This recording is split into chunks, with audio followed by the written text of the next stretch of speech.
Handa na ba ang inyong mga puso para sa isang kwentong yayanig sa inyong paniniwala tungkol sa pag-ibig at pagtitiwala? Sabi nila, ang tunay na pag-ibig ay isang kanlungan, isang ligtas na lugar kung saan maaari kang maging mahina dahil alam mong may sasalo sa iyo. Ngunit paano kung ang kanlungan na iyon ang siya mismong magiging kulungan ng iyong pinakamalalim na bangungot? Ang marangyang tunog ng grandfather clock sa pasilyo ng kasaaraw ang tanging bumabasag sa katahimikan ng mansyon. Para kay Luningning Gabay, ang bawat tiktak nito ay isang matamis na melodiya, isang paalala ng perpektong buhay na buong akala niya ay karapat-dapat para sa kanya.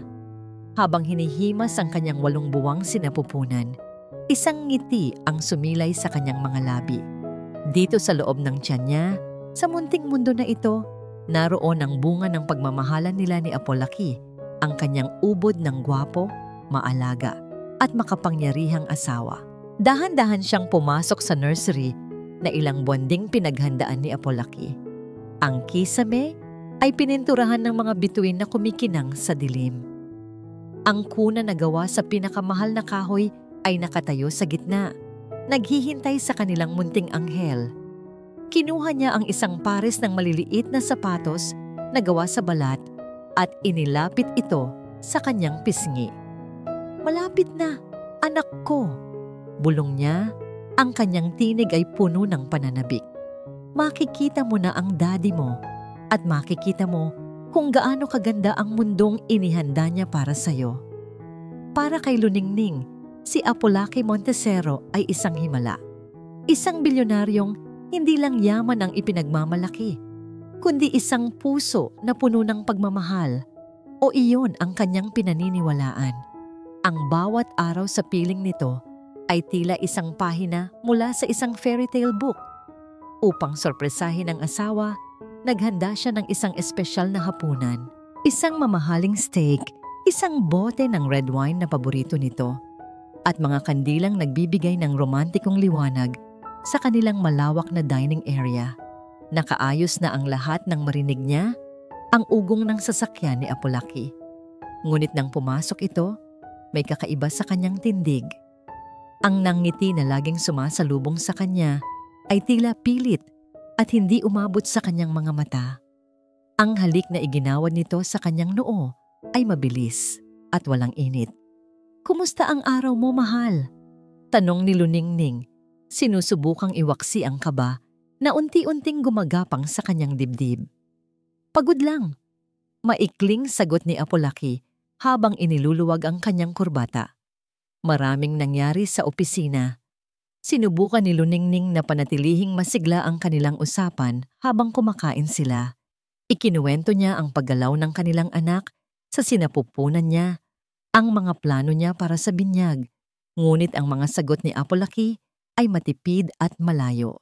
Ang kanyang mga mata ay tila tumatagos sa kanya, nakatingin sa isang bagay na hindi niya makita. Sa kalagitnaan ng kanilang hapunan, tumunog ang telepono ni Apolaki. Agad siyang tumayo at lumayo ng kaunti. Hindi man sinasadya, narinig ni Luningning ang pamilyar na boses sa kabilang linya, ang boses ng kanyang assistant, si Jamate. Hindi niya marinig ang lahat, ngunit isang linya mula kay Apolaki ang tumatak sa kanyang isipan, sinabi sa isang malamig at kalkuladong tono. "Handa na ang lahat." Pagbalik nito sa mesa, isang kakaibang nangiti ang nakapaskil sa labiin nito. "Mahal," simula niya, ang kanyang boses ay biglang naging malambing. "Magbihis ka. May pupuntahan tayong espesyal na lugar. Isang lugar kung saan pag-uusapan natin ang kinabukasan ng ating pamilya."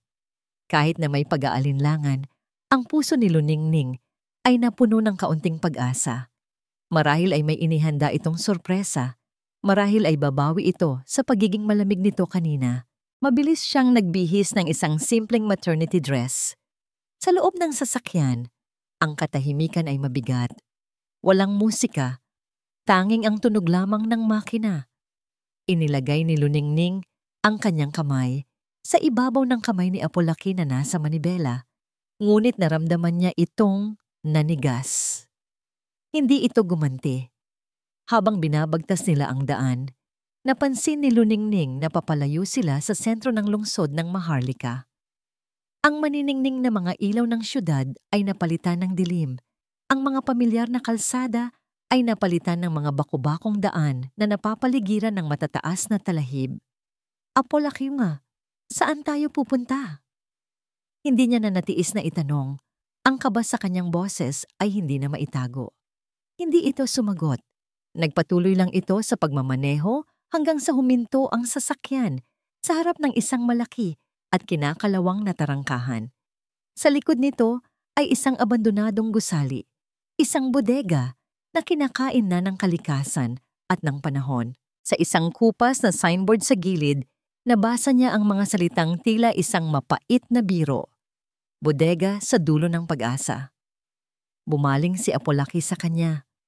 Ang nangiti sa kanyang mga labi ay naroon pa rin, ngunit ngayon, wala na itong bahid ng anumang pagmamahal. Ito ay malamig, mapanlinlang at nakakakilabot. Nandito na tayo, mahal ko. Ang hangin sa labas ng sasakyan ay malamig at may amoy ng basang lupa at kalawang. Sa pilitang hinila ni Apolaki si Luningning palabas. Ang bawat hakbang patungo sa malaking pinto ng bodega ay tila 1 milya ang haba. Ang takong ng kanyang sapatos ay lumulubog sa putik at ang damit na pinili niya para sa isang romantikong gabi ay tila isang kasuotan para sa isang bangungot. Apolaki, ano ito? Nagbibiro ka lang? 'Di ba? Nanginginig ang boses ni Luningning, kumakapit sa huling hibla ng pag-asa na isa lamang itong masamang panaginip. Tinulak ni Apolaki ang kinakalawang na pinto. Isang nakakabinging ingay ang umalingaw-ngaw sa katahimikan. Sa loob, isang solong bumbilya ang nakabitin mula sa mataas na kisame, nagbibigay ng anino sa mga nakatambak na kahon at lumang kagamitan. At sa gitna ng lahat, nakatayo ang isang pamilyar na figura, payapa at naghihintay. Si Diamante Salonga, ang kanyang matapat at mahusay na assistant. Ngunit ang Diamante na naroon ay iba. Wala na ang propesyonal na ngiti. Ang kanyang mga mata ay matalim at malamig. At sa kamay niya ay may hawak na isang folder. Didia? Nalilitong tanong ni Luningning. Anong ginagawa mo rito? Ginagawa niya ang trabaho niya. Sagot ni Apolaki. Ang kanyang boses ay walang anumang emosyon. Binitiwan niya ang braso ni Luningning na tila ito ay isang basahan. Naglakad si Diamante palapit at walang salitang iniabot ang folder kay Luningning. Nanginginig ang mga kamay na binuksan niya ito. Sa loob, nakita niya ang mga lumang dokumento, mga bank statement, mga legal na kasulatan, mga pangalan ng kumpanya na pamilyar sa kanya. Gabay Enterprises at Montecero Holdings. Sa ilalim ng mga papeles, naroon ang isang luma at naninilaw na larawan ng isang lalaking nakabigti. Ang lolo mo, sabi ni Apolaki. Ang kanyang boses ay tila lason. Isang henyo sa pagnenegosyo at isang demonyo sa likod ng mga kontrata. Siya ang dahilan kung bakit nawala ang lahat sa amin. Siya ang dahilan kung bakit nagpakamatay ang ama ko sa loob ng isang bodega na katulad nito. Ang bawat salita ay tila isang suntok sa sikmura ni Luningning. Nanlalabo ang kanyang paningin. Hindi totoo yan. Hindi totoo? Isang mapaklang tawa ang kumawala sa lalamunan ni Apolaki. Lumapit siya. Ang kanyang mukha ay ilang pulgada na lang mula sa kanya. Ang buong buhay mo ay isang kasinungalingan, Luningning. At ang pinakamalaking kasinungalingan sa lahat ay ang pag-ibig ko sa'yo. Itinuro niya ang puso nito. Lahat ng ito, isang palabas. Ang mga matatamis na salita, ang mga bulaklak, ang proposal sa ilalim ng mga bituin, bawat isa ay isinulat, pinagplanuhan at inarte ng perpekto. Kailangan kong makuha ang tiwala mo. Kailangan kong pakasalan ka. Hindi makapaniwala si Luningning sa kanyang naririnig. Ang mga alaala na pinakaiingatan niya ay biglang naging basura. Bakit Bakit gagawin mo ito? Halos pabulong niyang tanong. Ang luha ay tuluyan ng bumuhos sa kanyang mga pisngi. Paghihiganti at pera. Simpleng sagot nito. Napakatalino ng lolo mo. Bago siya mamatay, isinailalim niya ang pinakamalaking bahagi ng yaman ng mga gabay sa isang trust fund na may isang napaka-espesyal na kondisyon. Hindi ito mabubuksan hanggat ang kanyang huling direktang tagapagmana, ikaw, ay hindi nagsisilang ng isang anak na may dugong gabay. Biglang tumigil sa pag-ikot ang mundo ni Luningning. Dahan-dahan niyang ibinaba ang kanyang tingin sa kanyang sinapupunan. Ang anak natin, hindi natin. Pagtatama ni Apolaki. Ang anak mo, siya ang susi, ang huling piraso ng puzzle. Siya ang biological na susi para buksan ang lahat ng ipinagkait ng pamilya mo sa pamilya ko. Sa sandaling iyon, gumuho ang lahat. Ang sakit ay hindi mailarawan. Mas matindi pa sa 10,000 patalim na sabay-sabay sumaksak sa kanyang puso. Napaluhod siya sa maruming semento, nanginginig, humahagulgol. Hayop ka. Iyak niya. Hayop kayo. Ngunit ang kanyang mga salita ay walang epekto. Pinanood lang siya ni Apolaki at Diamante na tila isang nakakaawang insekto. Huwag. Parang awa mo na, Apolaki. Pagmamakaawa niya, hindi para sa sarili niya, kundi para sa inosenteng buhay sa loob niya. Ako na lang ang saktan mo. Huwag ang anak ko. Parang awa mo na. Isang matinding kirot ang biglang naramdaman niya sa kanyang puson na sinundan ng pag-agos ng mainit na likido sa kanyang mga binti. Napasigaw siya, hindi lang dahil sa sakit ng panganganak, kundi dahil sa matinding takot. Ang kanyang katawan, sa gitna ng matinding emosyonal na paghihirap, ay sumusuko na. Nagsimula na siyang manganak. Nakita ni Apolaki ang nangyari. Walang bakas ng pag-aalala sa mukha nito. Sa halip, lumingon ito kay Diamante na may malamig na determinasyon. Mukhang napabilis ang lahat. Tawagan mo na ang doktor. Simulan na ang plan B. Habang papalapit si Diamante, hawak ang telepono at habang si Luningning ay namimilipit sa sahig sa sakit at kawalan ng pag-asa, isang malakas na kalabog ang yumanig sa buong bodega. Ang malaking pinto ay bumagsak. Mula sa dilim, isang anino ang humakbang papasok sa liwanag. Isang lalaking may awtoridad, may hawak na baril na nakatutok diretso kay Apolaki. Si Agustin Gabay, ang kanyang ama. Layuan mo ang anak ko. Sigaw nito, ang kanyang boses ay umaling-awngaw na tila isang kulog ng paghuhukom. Ang paglitaw ni Agustin Gabay ay tila isang aparisyon, isang anghel ng paghihiganti sa gitna ng impyerno. Para kay Luningning, na namimilipit sa sahig, ang tinig ng kanyang ama ay mas matatag pa sa anumang pader na nakapaligid sa kanila. Isang saglit na pag-asa ang sumilay sa kanyang puso, kahit na nilalamon ito ng matinding kirot ng panganganak. Ang pagkabigla sa mukha ni Apolaki ay mabilis na napalitan ng isang mapanuyang ngiti. Ang matandang Gabay, sabi niya, dahan-dahang itinatago si Luningning sa kanyang likuran. Napakagandang sorpresa, paano mo kami nahanap sa paraisong ito? Hindi mahirap hanapin ang isang ahas, kahit saan pa ito magtago. Kalmadong sagot ni Agustin. Ang dulo ng kanyang baril ay hindi gumagalaw. Nakatutok sa pagitan ng mga mata ni Apolaki. At hindi ako tanga, Montesero. Mula pa noong una, may mali na sayo. Habang nagsasalita ang kanyang ama, napatingin si Luningning sa kanyang pulsuhan. Doon, kumikinang sa ilalim ng malamlam na ilaw, ay ang manipis na silver bracelet na regalo nito sa kanya noong kanyang kaarawan. Naalala niya ang mga salita nito. Anak, isa itong anting-anting. Para saan man ka magpunta, alam kong ligtas ka. Noon, inakala niyang isa lang iyong matamis na biro. Ngayon, naiintindihan na niya. Iyon ang nagdala sa kanyang tagapagligtas. Isang tracker? Biglang natawa si Apolaki. Talaga? Ganyan ka ba kawalan ng tiwala sa sarili mong anak? Ang tiwala ko sa anak ko ay buo, mariing sabi ni Agustin. Ang tiwala ko sa mga taong tulad mo ang wala. Alam ko ang ginawa ng lolo niya sa pamilya mo at alam kong ang isang sugat na kasing lalim niyan ay hindi basta-basta naghihilom. Ang pag-amin na yon ay nagpabago sa ekspresyon ni Apolaki. Ang kanyang pagkukunwari ay nawala at ang natira ay purong puot. Kung alam mo pala, bakit hinayaan mo? Hinayaan mong mahulog ang loob niya sa akin. Hinayaan mong mangyari ang lahat ng ito.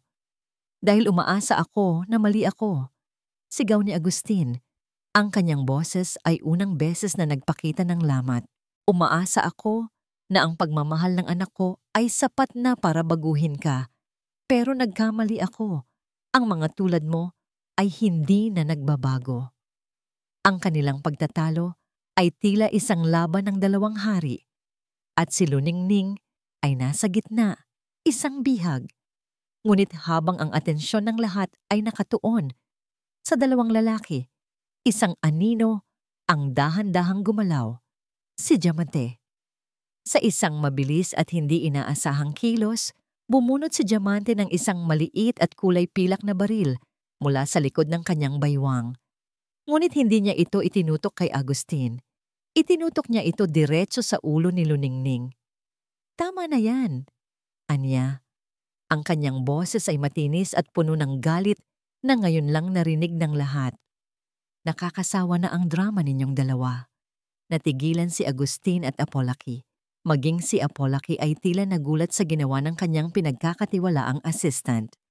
Dia, anong ginagawa mo? Tanong ni Apolaki. May bahid ng pagkalito. Ang dapat sanang ginawa mo noon pa. Sagot ni Diamante. Ang kanyang mga mata ay nag-aapoy sa selos at pagkasuklam habang nakatingin kay Luningning. Ang babaeng to, isang hadlang. Akala mo ba papayag akong pagkatapos ng lahat ng ito? Magiging masaya ka lang sa kanya at sa bastardo niya habang ako ay nananatiling anino mo lang? Humarap siya kay Apolaki. Ako, Apolaki, ako ang nakaisip ng lahat. Ang ideya ng biolohikal na susi? Sa akin galing yon. Ako ang gumawa ng paraan para makuha mo siya. Pero hindi para ibigay siya sa'yo. Para makuha natin ang pera at pagkatapos, mawala na siya ng tuluyan. Sa gitna ng revelasyong yon, isang mas matinding kirot ang naramdaman ni Luningning. Isang sigaw na hindi niya mapigilan ang kumawala sa kanyang lalamunan. Ang kanyang katawan ay wala nang pakialam sa mga baril o sa mga lihim. Oras na. Manganganak na siya. Sigaw ni Agustin. Ang kanyang mukha ay puno ng panik. Ang sigaw ni Luningning ay napuno ng tunog ng pag-iri sa gitna ng maruming sahig, ng alikabok, at ng takot. Sa ilalim ng banta ng dalawang baril, isinilang niya ang kanyang anak. Isang malakas na iyak ng sanggol ang biglang pumuno sa bodega. Isang tunog ng buhay sa gitna ng nagbabadyang kamatayan. Para kay Agustin, ang iyak na yon ang nagtulak sa kanya. Hindi na mahalaga si Apolaki. Ang mahalaga ay ang kanyang apo at anak. Itinaas niya ang kanyang baril, handang paputukan si Diamante. Ngunit bago niya pa man makalabir ang gatilyo, isang putok, isang nakakabinging putok ng baril ang umalingaw-ngaw sa buong bodega. Kasabay nito ang tunog ng mga sirena ng pulis na papalapit at papalakas. Bumukas ang mga pinto at pumasok ang mga armadong pulis. Ngunit para kay Luningning, ang lahat ay nagdilim. Ang huli niyang nakita ay ang mukha ng kanyang ama, puno ng takot. Bago siya tuluyang nilamon ng kadiliman, ang unang namulat sa kamalayan ni Luningning ay ang amoy. Amoy ng antiseptic at malinis na linen. Isang napakalaking kaibahan sa amoy ng alikabok at pagkabulok sa bodega. Dahan-dahan niyang iminulat ang kanyang mga mata. Puti. Puti ang kisame. Puti ang kumot. Puti ang mga pader. Nasa isang pribadong silid siya sa ospital. Isang matinding kirot ang kanyang naramdaman, hindi sa kanyang katawan, kundi sa kanyang kaluluwa. Habang ang mga alaala ng huling gabi ay bumalik na parang isang malaking alon. Ang panlalamig ni Apolaki, ang pagtataksil ni Diamante, ang baril, ang putok. Anak, ang boses na yon. Lumingon siya at nakita ang kanyang ama, nakaupo sa tabi ng kanyang kama. May mga pasa ito sa mukha at tila 1,000 taon ang itinandang itsura. Ngunit ang mga mata nito ay puno ng pag-aalala at pagmamahal. Itay, halos pabulong niyang sabi, ang kanyang lalamunan ay tuyo. Agad siyang napabangon. Ang anak ko? Nasaan ang anak ko? Kalma lang, Ning. Ligtas siya. Mahinahong sabi ni Agustin habang tinutulungan siyang humiga muli. Nasa nursery siya. Malusog, isang malakas na batang lalaki. Ang mga salitang yon ay tila isang balsamo sa kanyang nagdurugong puso. Isang malalim na hininga ng ginhawa ang kanyang pinakawalan, na puno ng luha ang kanyang mga mata. Si Apolaki, isang mabigat na buntong hininga ang pinakawalan ni Agustin. Nang sumugod ang mga pulis, nagkagulo. Itinutok ni Diamante ang baril sayo. Nagpaputok ako. Ipinakita ni Agustin ang galo sa kanyang braso. Daplis lang, pero sapat na para mabitawan niya ang baril. Pareho silang inaresto. Nasa kulungan na sila ngayon. Natahimik si Luningning. Sinusubukang iproseso ang lahat. Ligtas sila. Ligtas ang kanyang anak. Ligtas ang kanyang ama. Makalipas ang ilang sandali, isang nurse ang pumasok na may dalang maliit na bassinet. Sa loob, nakabalot sa isang asul na kumot, ay ang pinakamagandang nilalang na nakita ni Luningning sa buong buhay niya. Maingat siyang inalalayan ng nurse para kargahin ang kanyang anak sa unang pagkakataon. Nang maramdaman niya ang init at bigat ng munting sanggol sa kanyang mga bisig, ang lahat ng sakit, galit at pagtataksil sa mundo ay tila pansamantalang naglaho. Hinaplos niya ang malambot nitong pisngi, ang maliliit nitong daliri na agad kumapit sa kanya. Sa pagbukas nito ng mga mata, nakita ni Luningning ang isang bagong mundo. Sinag, bulong niya, isang pangalan na bigla na lang lumabas sa kanyang isipan. Ikaw ang sinag ko. Ang kanyang unang sinag ng pag-asa sa pinakamadilim na gabi ng kanyang buhay. Isang patak ng luha ang pumatak mula sa kanyang mata at tumama sa kumot ng sanggol. Hindi ito luha ng kalungkutan, kundi luha ng isang dalisay at walang kapantay na pag-ibig. Nang maiwan silang dalawa ng kanyang ama, niyakap ni Luningning si Agustin ng mahigpit. Patawad, Tay. Umiiyak niyang sabi. Patawad kung hindi ako nakinig sa'yo. Kung naging bulag ako. Shh! Wala kang kasalanan, anak, sagot ni Agustin. Hinahaplos ang kanyang buhok. Ang magmahal ay hindi kasalanan. Ang kasalanan ay nasa taong sinira ang tiwalang ibinigay mo. Nang gabing iyon, matapos pakainin si Sinag, humingi si Luningning ng pagkakataong mapag-isa. Dahan-dahan siyang tumayo at naglakad patungo sa salamin sa banyo. Ang babaeng nakatingin pabalik sa kanya ay hindi na ang Luningning na kilala niya. Maputla ito, may malalalim na eye bags, at ang dating kislap sa mga mata ay wala na. Ngunit habang tinititigan niya ang kanyang refleksyon, may bago siyang nakita. Isang apoy. Isang determinasyon na hindi pa niya nakita dati. Hindi na ito ang mga mata ng isang asawang naghihintay sa kanyang fairy tale. Ito na ang mga mata ng isang ina. Isang leona na gagawin ang lahat para protektahan ang kanyang anak. Kinabukasan, habang natutulog si Sinag sa kanyang bisig, isang lalaking naka-Amerikana ang kumatok at pumasok sa silid. Nagpakilala ito bilang si Attorney Robles, ang abogado ng pamilya Gabay. Mrs. Montesero. Gabay, pagtatama ni Luningning, ang kanyang boses ay mahinahon ngunit matatag. Luningning Gabay. Tumango ang abogado. Miss Gabay, narito ako para ipaalam sa inyo ang sitwasyon. Ang lahat ng assets ni Mr. Montesero ay kasalukuyang naka-freeze dahil sa investigasyon. Isang bahagyang ginhawa ang naramdaman ni Luningning. Ngunit, pagpapatuloy ng abogado, ang Board of Directors ng Montesero Holdings sa pamumuno ng mga taong tapat kay Apolaki ay naghahanda ng isang malaking kasong sibil laban sa inyo at sa pamilya Gabay. Gagamitin nila ang nakaraan para palabasin na ang lahat ng ito ay resulta ng isang family feud at kayo ang nag-udyok sa gulo. Ang katotohanan ay muling sumampal sa kanya. Hindi pa tapos ang laban. Sa katunayan, nagsisimula pa lamang ito. Nang makaalis ang abogado, isang nurse ang pumasok na may dalang isang maliit na sobre. Pinabibigay po, ma'am, mula sa city jail. Nanginginig ang mga kamay na kinuha ni Luningning ang sulat. Nakasulat sa labas ang pangalan ng nagpadala sa isang pamilyar at eleganteng sulat kamay na minsan ay nagpakilig sa kanya.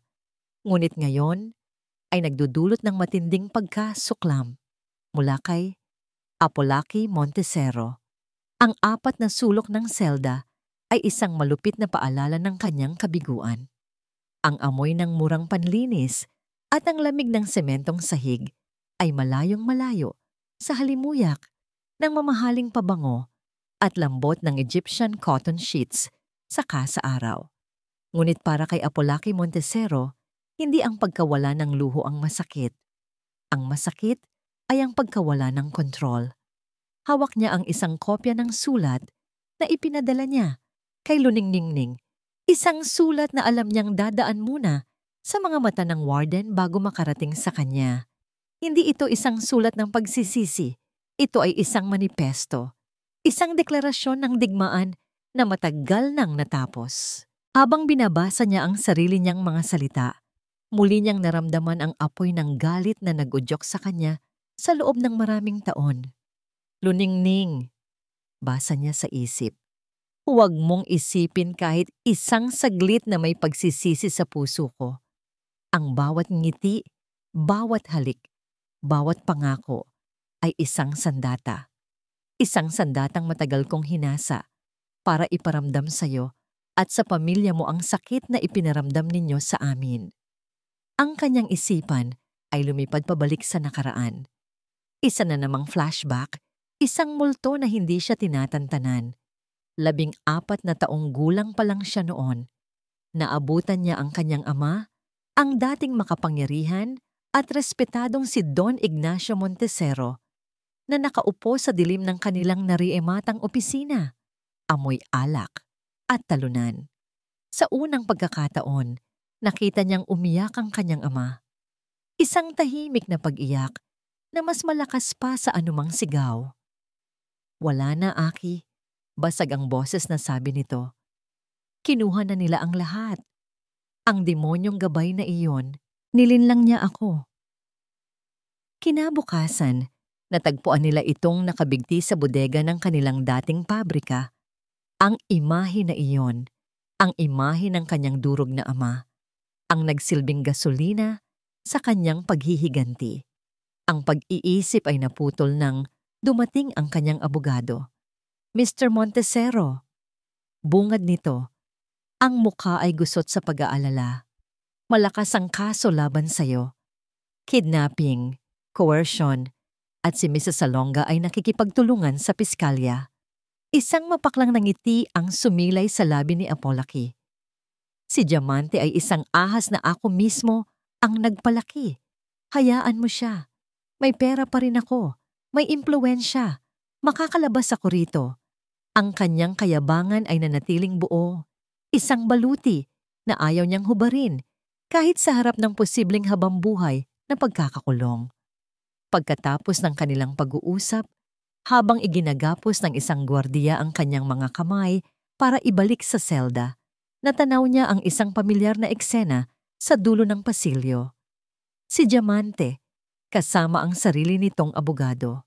Nakaupo ito sa isang upuan, nakayuko, ang mga balikat ay nanginginig. Umiiyak, isang perpektong pagganap ng isang babaeng mahina.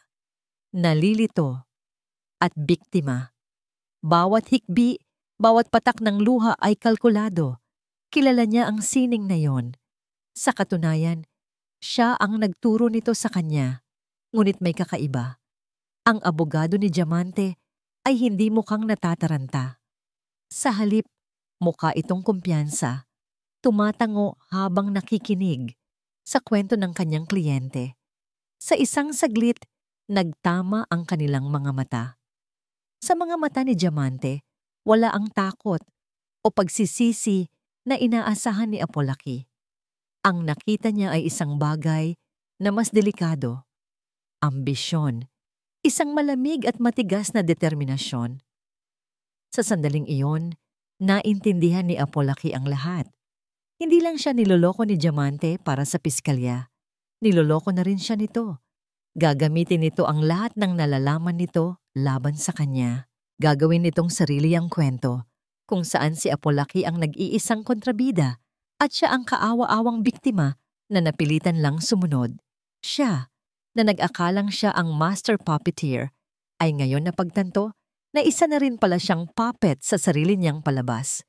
Pinalaki niya ang isang ahas sa kanyang tabi at ngayon, handa na itong manuklaw. Nang makabalik siya sa kanyang selda, ang kayabangan niya kanina ay napalitan ng isang damdaming hindi niya madalas maramdaman. Pag-aalala. Hindi para sa kanyang sarili, kundi sa kung anong kayang gawin ng isang taong tulad ni Diamante na wala ng kinikilalang amo. Sa labas ng city jail, nagkakagulo ang mga reporter.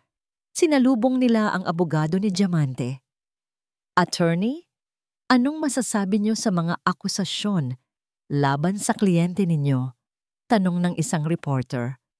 Huminto ang abogado. Humarap sa mga kamera na may seryosong ekspresyon. Ang kliyente ko ay isa ring biktima sa trahedyang ito, deklara niya. Mayroon kaming matibay na ebidensya na si Miss Diamante Salonga ay kumilos dahil sa matinding pagbabanta sa kanyang buhay mula mismo kay Mr. Apolaki Montesero. Ang balita ay sumabog na parang bomba. Nagpabago sa takbo ng istorya at naglagay kay Luningning sa isang panibagong panganib. Ilang linggo na ang nakalipas mula nang lisanin ni Luningning ang ospital. Ang marangyang kasaaraw ay pinalitan ng isang maliit, ngunit malinis na apartment na pag-aari ng kanyang ama. Ang katahimikan dito ay isang malaking biyaya, isang kanlungan mula sa bagyo na sumira sa kanyang buhay. Dito, ang mundo niya ay lumiit sa 4 na sulok ng silid, sa amoy ng gatas ng sanggol, at sa mahimbing na paghinga ni Sinag habang natutulog ito sa kanyang dibdib. Sa mga sandaling iyon, sinusubukan niyang kalimutan ang lahat. Sinusubukan niyang paniwalain ang sarili na sapat na sila. Siya, ang kanyang anak, at ang kanyang ama. Ngunit ang kapayapaan ay isang marupok na bagay. Isang hapon, habang pinapatulog niya si Sinag, narinig niya ang boses ng isang news anchor mula sa telebisyon sa sala kung nasaan ang kanyang ama. Isang pangalan ang bumanggit sa kanyang atensyon. Isang pangalan na nagpatindig ng lahat ng balahibo sa kanyang katawan. Diamante Salonga. Dahan-dahan siyang naglakad palabas ng silid. At doon, sa screen, nakita niya ito. Ang mukha ni Diamante, basang-basa sa pekeng luha. Habang ini-interview ito, matapos ang isang pagdinig. Ang imahe ng isang kaawa-awang biktima. Hindi ko po ginusto ang nangyari, sabi ni Diamante sa kamera. Ang kanyang boses ay nanginginig at puno ng pagsisisi. Mahal ko po si Luningning na parang kapatid. Ngunit si Apolaki, isa siyang halimaw. Tinakot niya ako. Sinabi niya na, kung hindi ako susunod, idadamay niya ang pamilya ko. Napatakip si Luningning sa kanyang bibig, hindi makapaniwala sa kasinungalingang kanyang naririnig. Ang galit ay umakyat sa kanyang lalamunan na parang asido. Patayin mo yan, Tay! Nanggigigil niyang sabi, hindi inaalis ang tingin sa screen. Pinatay ni Agustin ang telebisyon. Ang kanyang mukha ay seryoso. Anak, may kailangan kang malaman. Inilabas ni Agustin ang isang luma at maalikabok na baul. Mula sa loob, kinuha niya ang mga dokumento, mga lumang kontrata at kasulatan na may pirma ng kanyang lolo. Ang sinabi ni Apolaki, tungkol sa pamilya natin, may bahid iyon ng katotohanan. Mahinang pag-amin ni Agustin. Ang lolo mo, para mapalago ang negosyo, ay gumawa ng mga desisyon na nakasakit sa maraming tao. Kasama na roon ang mga Montesero. Hindi malinis ang kamay ng pamilya natin, Ning. Ang revelasyon ay isa na namang sampal. Inakala niyang ang laban na ito ay simple lang, mabuti laban sa masama. Ngunit ngayon, naintindihan niyang ang mga anino ng nakaraan ay mas komplikado. Ang bigat ng kasalanan ng kanyang mga ninuno ay bigla niyang naramdaman sa kanyang mga balikat. Hindi nito binibigyang katwiran ang ginawa nila. Paglilinaw ni Agustin. Pero kailangan mong malaman dahil gagamitin nila ito laban sa atin sa korte. Kinabukasan, hinarap ni Luningning ang isa pang malupit na katotohanan. Nang subukan niyang mag-withdraw ng pera para sa mga pangangailangan ni Sinag, nalaman niyang halos wala ng laman ang kanyang mga bank account. Paumanhin po, ma'am, sabi ng bank teller. Pero may mga legal na dokumento po na pinirmahan kayo ilang buwan na ang nakalipas na nagbibigay ng special power of attorney kay Mr. Montesero. Inilipat niya ang halos lahat ng pondo bago pa man mangyari ang insidente. Naalala niya ang isang gabi, masaya siyang pumirma sa isang makapal na pliego ng mga papeles na sinabi ni Apolaki ay para sa investment ng kanilang pamilya. Isa na namang patunay ng kanyang katangahan. Iniwan siya ni Apolaki na halos walang-wala. Pag-uwi niya, sa gitna ng kanyang pag-aalala at kawalan ng pag-asa, napatingin siya kay Sinag na mahimbing na natutulog. Ang inosenteng mukha nito ang nagbigay sa kanya ng lakas. Hindi siya pwedeng sumuko. Hindi siya pwedeng maging biktima habang buhay. Binuksan niya ang kanyang lumang alahas box. Nandoon ang mga mamahaling regalo sa kanya ni Apolaki, mga kwintas, hikaw, at pulseras na ngayon ay tila mga tanikala. Kinuha niya ang pinakamahal sa lahat, ang kanyang 10-carat diamond engagement ring, ang simbolo ng isang kasinungalingan. Walang pag-aalinlangan, isinilid niya ang lahat sa isang supot. Kinabukasan, ipinagbili niya ang lahat ng yon. Ang perang nakuha niya ay hindi sapat para tapatan ang yaman ng mga Montesero, ngunit sapat ito para sa isang bagay. Kailangan ko ng pinakamagaling na abogado sa buong bansa, sabi niya kay Attorney Robles sa kanilang pag-uusap. Ngunit ng gabing iyon, habang iniisip niya ang unang hakbang sa kanyang paglaban, isang tawag mula kay Attorney Robles ang nagpabagsak sa kanyang mga balikat.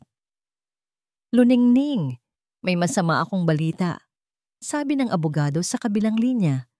Ang kanyang boses ay mabigat. Pinagbigyan ng korte ang petisyon ng kampo ni Diamante. Nakapagpiyansa siya.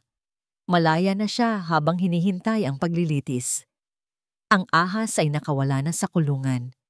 Ang balita ng paglaya ni Diamante ay tila isang malamig na kamay na humaplos sa batok ni Luningning. Bigla, ang apartment na nagsilbing kanlungan nila ay naging isang kulungan. Ang bawat bintana ay tila isang pares ng matang nagmamasid. Ang bawat kaluskos sa labas ng pinto ay nagpapatayo ng kanyang mga balahibo. Hindi nagtagal, ang ahas ay nagsimula nang magpakita ng kanyang mga pangil. Unang lumabas si Diamante sa isang sikat na morning talk show. Nakasuot ito ng simpleng puting bestida. Ang kanyang buhok ay nakalugay lang at ang muka ay halos walang kolorete. Ang itsura ng isang inosenteng anghel. Sa tabi niya ay ang kanyang magaling na abogado. Diamante, marami ang nagtatanong, ano ba talaga ang papel mo sa trahedyang ito? Tanong ng host.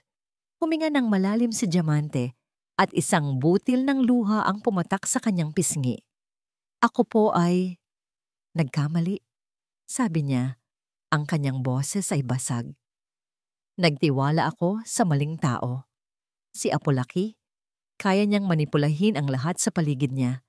Pinasunod niya ako sa mga bagay na labag sa kalooban ko dahil sa takot. Takot para sa buhay ko at sa pamilya ko. Napatayo si Luningning mula sa kanyang kinauupuan. Sinungaling! Sigaw niya sa telebisyon. Walang hiya ka! Pinanood niya ng may panginginig sa galit habang si Diamante ay nagpatuloy sa kanyang pag-arte, kinukuha ang simpatya ng buong bansa.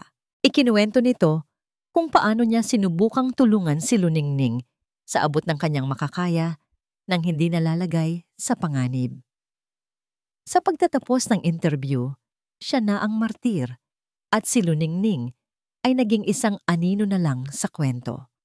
Ang publiko ay nahati. Marami ang naniwala sa kanya. Ang psikolohikal na giyera ay nagsimula pa lamang. Isang umaga, isang delivery man ang nag-abot ng isang kahon kay Agustin. Walang pangalan ang nagpadala, tanging ang kanilang address lang. Huwag mong buksan, babala ni Agustin. Ang kanyang mga instincts bilang dating ahente ay bumubulong ng panganib. Ngunit huli na. Binuksan ito ni Luningning. Iniisip na baka isa lang itong padala mula sa isang kaibigan. Sa loob, nakabalot sa mamahaling seda, ay isang napakagandang manika ng sanggol. Ang balat nito ay parang totoo. Ang mga mata ay kumikinang at ang damit ay gawa sa kamay. Ito sana ay isang perpektong regalo. Maliban sa isang bagay, ang ulo ng manika ay halos putol na. Nakabitin na lang sa isang hibla ng plastik. Ang mga matang salamin ay tila nakatitig sa kanya ng may malamig na pagbabanta. Isang matinis na sigaw ang kumawala sa lalamunan ni Luningning. Binitiwan niya ang kahon na tila napapaso. Tumakbo siya papasok sa silid kung saan mahimbing na natutulog si Sinag at niyakap ito ng mahigpit, nanginginig sa takot. Ang mensahe ay malinaw. Alam ko kung ano ang pinakamahalaga sa'yo at kaya ko itong kunin kahit anong oras. Mula noon, ang buhay ni Luningning ay naging isang buhay na impyerno. Hindi na siya makatulog. Bawat tunog ng sasakyan sa labas ay nagpapatalon sa kanya. Pinakabitan ni Agustin ng mga bagong lock ang kanilang pinto at bintana. Ngunit hindi nito kayang kandaduhan ang takot na gumagapang sa loob niya. Ang apartment ay naging isang hawla. Isang araw, dinalaw ni Agustin si Apolaki sa kulungan. Hindi para makipag-usap, kundi para pag-aralan ang kanyang kaaway. Bago siya umalis, isang gwardiya na matagal nang binabayaran ni Apolaki ang palihim na nag-abot sa kanya ng isang lukot na papel. Nang gabing iyon, ipinakita ni Agustin ang papel kay Luningning. Mayroon itong 3 salita na nakasulat sa pamilyar na sulat kamay ni Apolaki. Ang diamante, doble ang talim. Isang babala. Isang pag-amin mula sa mismong demonyo na ang nilalang na pinakawalan nila ay mas mapanganib kaysa sa inaakala nila. Hindi lang ito isang ahas. Ito ay isang halimaw na may 2 mukha. Ang takot ni Luningning ay lalong lumalim. Ang babaeng iyon ay hindi lang naglalaro sa media. Siya ay isang tunay na banta. Makalipas ang 1 linggo, may appointment si Sinag sa kanyang doktor para sa isang regular na check-up. Ito ang unang pagkakataon na lalabas si Luningning sa apartment sa loob ng maraming araw. Kahit nakasama niya si Agustin, ang bawat hakbang niya ay puno ng pag-iingat. Ngunit pagdating nila sa parking lot, isang tanawin ang sumalubong sa kanila. Ang 4 na gulong ng kanilang lumang sasakyan ay flat. Hindi basta na flatan. Malalaki ang hiwa sa bawat isa, sinadyang sinira. Habang nakatayo roon si Luningning, hawak ang kanyang anak at nakatingin sa kanilang sasakyang hindi na magagamit. Naramdaman niya ang pagbagsak ng huling piraso ng kanyang pag-asa. Paano sila lalaban? Paano sila mabubuhay kung hanggang sa pinakasimpleng gawain ay hindi sila ligtas? Tila sinasabi sa kanya ni Diamante na wala siyang kawala. Mula sa di kalayuan, sa loob ng isang itim na sasakyan na may tinted na bintana, isang pares ng mata ang nagmamasid. Isang nasangiti, malamig, at puno ng tagumpay. Ang sumilay sa mga labi ni Diamante bago paandarin ang sasakyan at tahimik na umalis sa lugar. Nakatayo sa tabi ng kanilang sirang sasakyan habang yakap ng mahigpit si Sinag, naramdaman ni Luningning ang pagguho ng kanyang mundo. Ang takot na kanina'y gumagapang lang ay tila isa ng higanting kamay na sumasakal sa kanya. Tumingin siya sa kanyang ama, naghahanap ng kasagutan, ngunit ang nakita niya ay isang blangkong pader ng pag-aalala. Sa sandaling iyon, sa gitna ng parking lot na iyon, naramdaman niya ang tunay na kahulugan ng pagkatalo. Ngunit si Agustin Gabay ay hindi isang ordinaryong ama. Sa likod ng kanyang mga mata, na puno ng pag-aalala para sa anak, may isang apoy na muling nagningas, ang apoy ng isang dating ahente na sanay sa panganib. Pag-uwi nila sa apartment matapos ang pahirapang pagsakay sa taxi, ibinagsak ni Luningning ang sarili sa sofa, talunan. Ngunit si Agustin ay dumiretso sa kanyang maliit na lamesa. Kinuha niya ang lukot na papel na galing kay Apolaki at muli itong binasa. Ang Diamante, doble ang talim. Hindi lang ito isang babala. Ito ay isang susi, isang pahiwatig mula sa kaaway na nagtuturo sa isang mas malaking kaaway. Alam ni Agustin na hindi sila mananalo sa pamamagitan ng pagtatago. Kailangan nilang lumaban. At para lumaban, kailangan nila ng sandata. Kinabukasan, habang si Luningning ay abala sa pag-aalaga kay Sinag, tahimik na umalis si Agustin.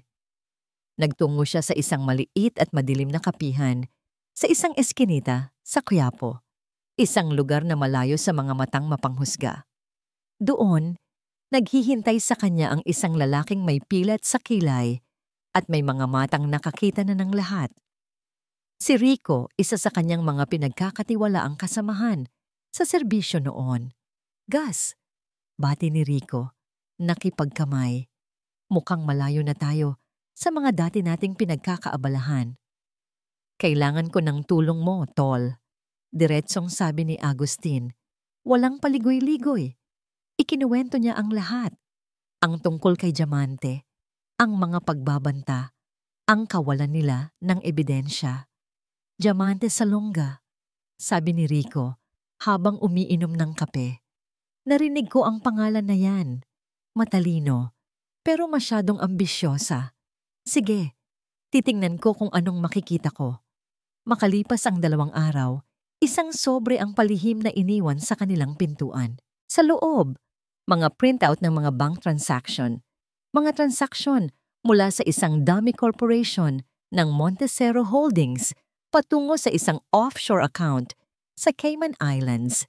Isang account na nakapangalan sa lola ni Diamante na matagal nang pumanaw. Milyon-milyong dolyar. Si Diamante ay hindi lang pala katulong sa krimen. Siya mismo ay nagnanakaw mula sa taong tinulungan niya. Ipinakita ni Agustin ang mga papel kay Luningning. Ito na, sabi niya. Ito ang unang bitak sa kanyang perpektong imahe. Nang makita ni Luningning ang mga dokumento, isang kakaibang enerhiya ang dumaloy sa kanyang katawan. Ang takot na bumabalot sa kanya ay hindi nawala. Ngunit ito ay nagkaroon ng kasama. Galit. Isang malamig at matalas na galit. Hindi na siya ang babaeng umiiyak sa isang bodega. Siya na ngayon ang ina ni Sinag. Kinabukasan, tinawagan niya ang kanyang abogado. Attorney, gusto kong mag-ensayo ng testimonya ko. Sabi niya, ang kanyang boses ay hindi na nanginginig. Araw-araw, hanggang sa makabisado ko ang bawat detalye. At iyon nga ang ginawa niya. Habang natutulog si Sinag, paulit-ulit niyang isinasalaysay ang kanyang kwento sa harap ng salamin. Sa harap ng kanyang ama, sa telepono kasama ang abogado. Ang bawat salita ay hinahasa niya na parang isang punyal. Ngunit alam ni Agustin na hindi sapat ang mga financial records. Kailangan nila ng isang bagay na direktang mag-uugnay kay Diamante sa mga pagbabanta. Muli siyang nakipag-ugnayan kay Rico. May nakuha ako, sabi ni Rico sa telepono, makalipas ang 1 linggo. Ginamit niya ang isang burner phone Para sa mga utos niya, mahirap i-trace, pero mayroon akong kaibigan sa telco. May isang tawag na na-record, isang utos sa isang goon para bigyan ng leksyon ang isang babae sa pamamagitan ng manika. Iyon na, ang huling alas, ang ebidensyang dudurog sa pagiging biktima ni Diamante. Nang gabing iyon, habang pinagmamasdan ni Luningning ang kanyang natutulog na anak, isang panata ang binitawan niya sa kanyang sarili. Ang mundong ito ay puno ng mga halimaw tulad ni Apolaki at Diamante. Ngunit hindi niya hahayaang ang anak niya ay lumaki sa takot. Gagawa siya ng isang ligtas na mundo para kay Sinag kahit na anong mangyari. Hindi naluha ng takot ang nasa mga mata niya, kundi ang apoy ng isang inang handang sunugin ang mundo para sa kanyang anak. Isang araw, bago ang simula ng pinakahihintay na paglilitis, isang tawag ang natanggap ni Luningning mula kay Attorney Robles. "Luningning, may alok ang kampo ni Salonga," sabi ng abogado. "Isang settlement offer, isang napakalaking halaga, sapat para mabuhay ka at sisinag ng komportable habang buhay." Natahimik si Luningning. Ang pera na kailangan niya, ang seguridad na inaasam niya, ay inaalok sa kanya sa isang silver platter. May isang kondisyon, pagpapatuloy ng abogado. Kailangan mong bawiin lahat ng testimonya mo laban sa kanya. Ang courtroom ay malamig at tahimik, isang malaking espasyo kung saan ang bigat ng katarungan at kasinungalingan ay halos mararamdaman sa hangin.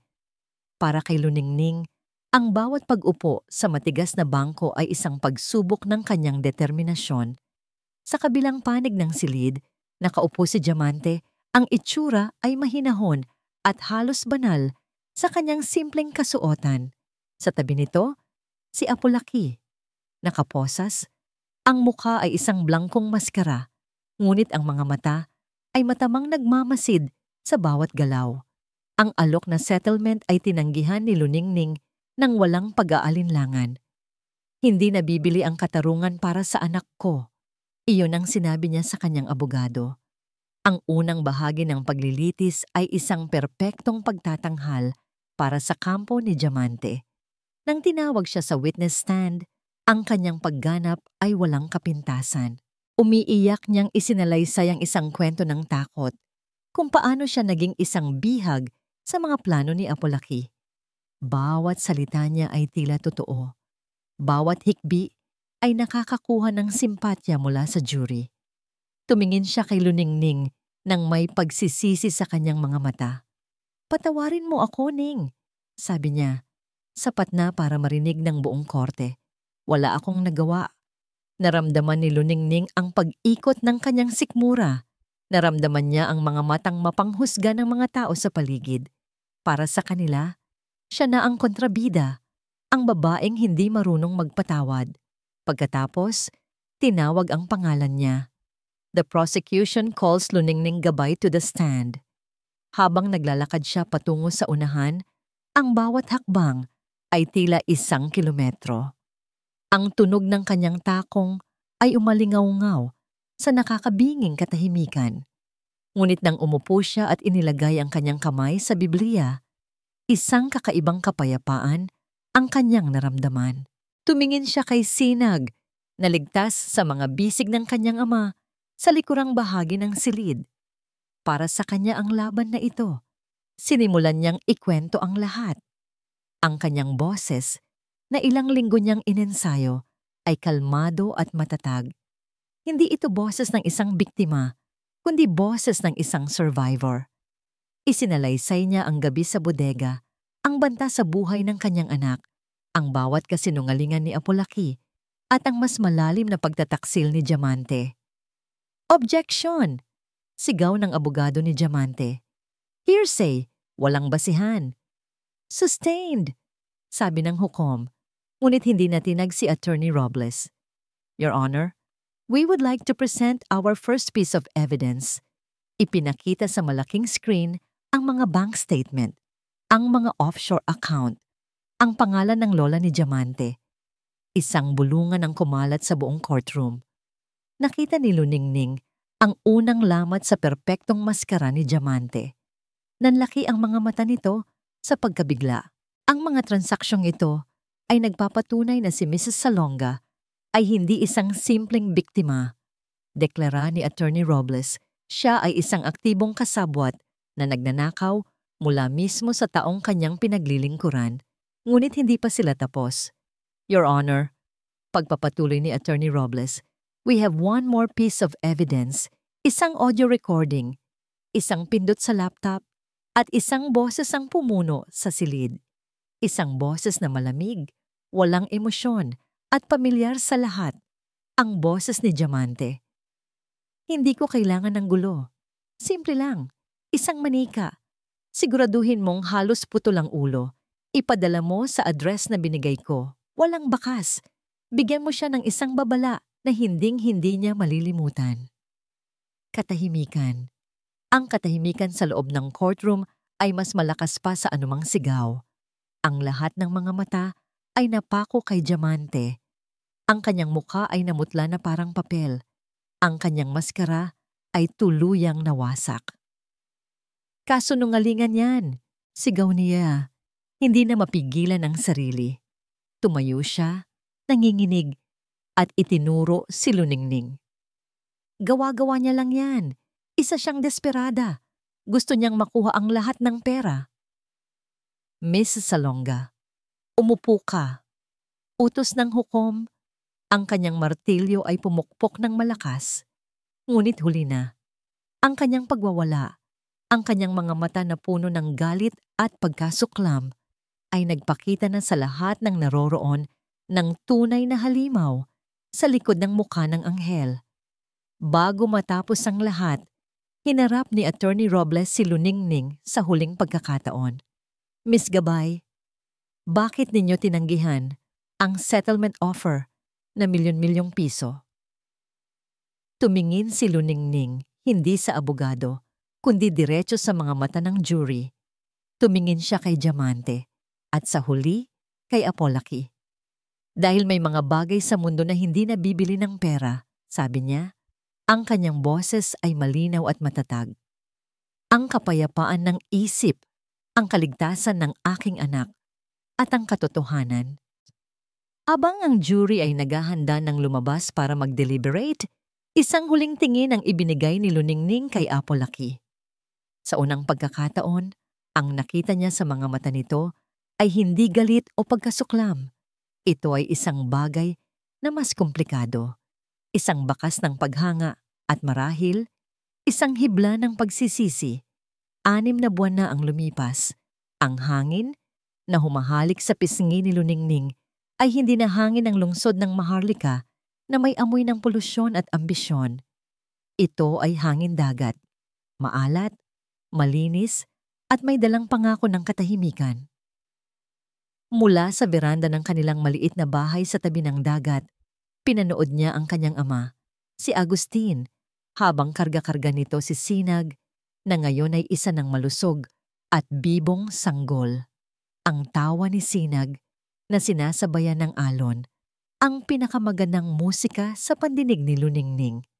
Ang araw ng paghuhukom ay tila isang malayong alaala na lamang. Ngunit ang resulta nito ang nagbigay daan sa kanilang bagong buhay. Hinatulan si Diamante ng habambuhay na pagkakakulong para sa kidnapping, attempted murder, at pandaraya.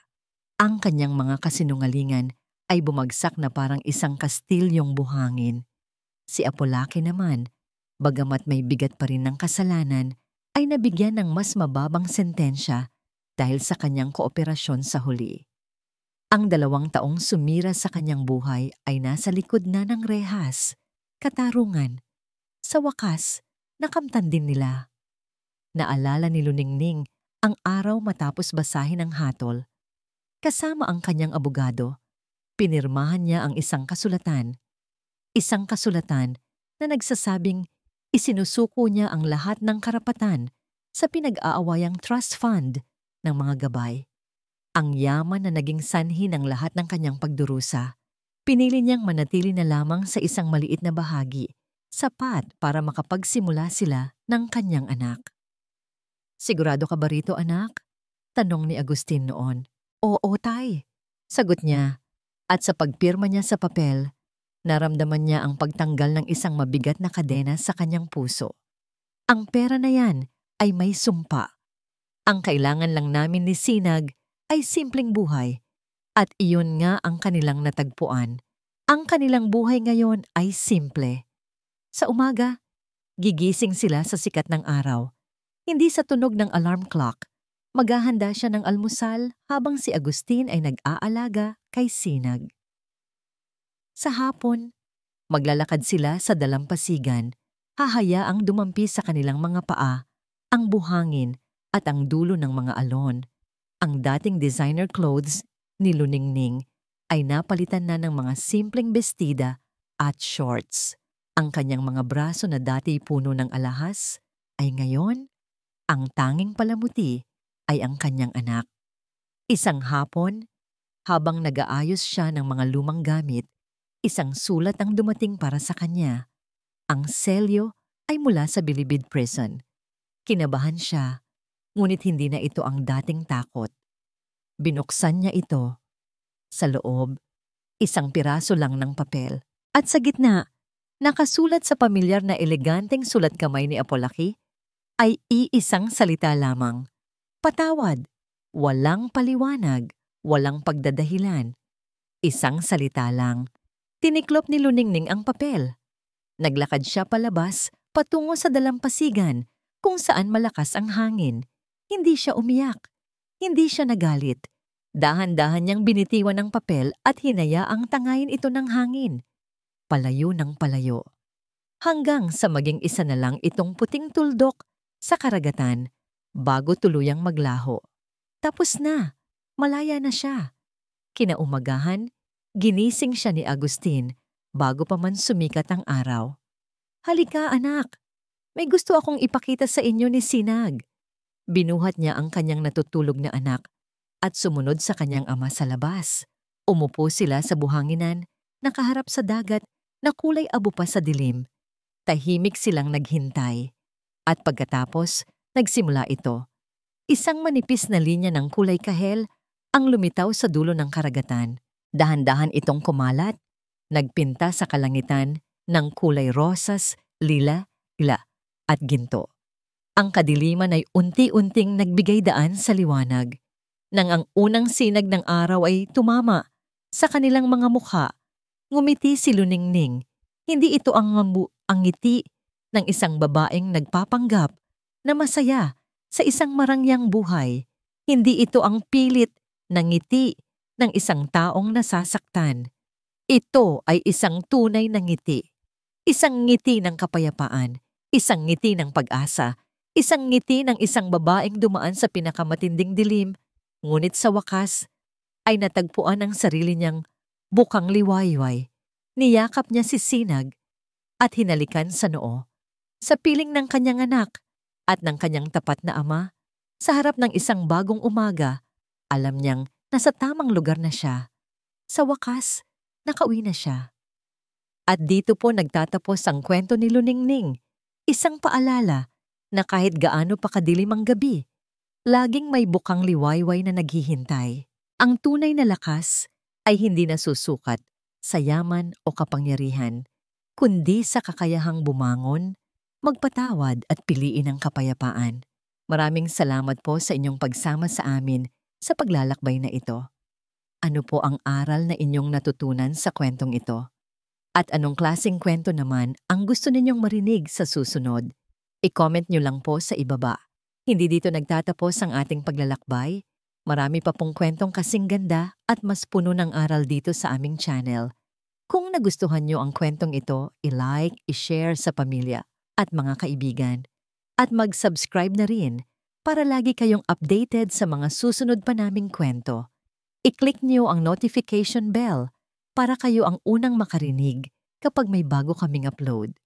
Pagpalain po kayo ng Panginoon, kayo at ang inyong buong pamilya. Hanggang sa muli,